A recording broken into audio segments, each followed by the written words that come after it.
God made me a Zulu. I speak Zulu, I have a Zulu culture, and I'm proud. I don't apologize to you or to anyone for that. But I also live in a country called South Africa, which makes me South African.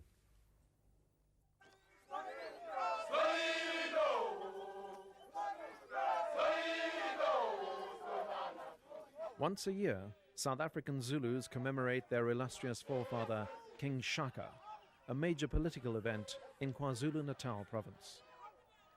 This year, the undisputed Inkatha leader, Chief Mangosuthu Buthelezi, is openly heading for collision with the Government of National Unity, of which he himself is a prominent member.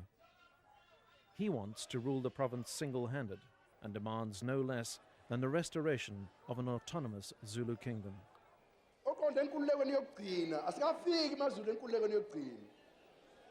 Ngiyabona ukuthi kwenziwani njengamanje ukuba iqaqaba kwenu ukuhlangana kwenu kanje abanye abantu kuyabachaphazelisa iswini. Buthelezi is belligerent. He feels his demands for more federal powers are being ignored.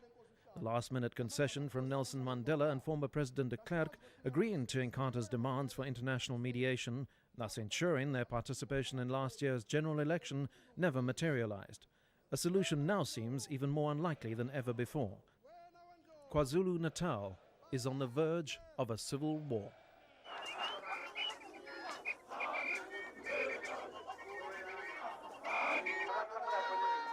Amidst campaigning for the local elections, political tolerance between the ANC and Inkatha supporters has now dropped to an all-time low.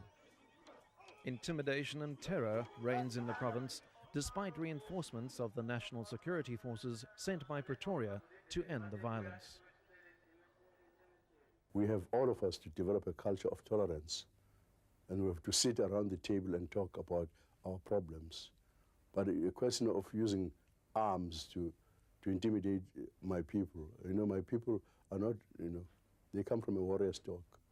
They're not easily intimidated. I mean, my people faced the whole might of the British Army in 1879 with just spears.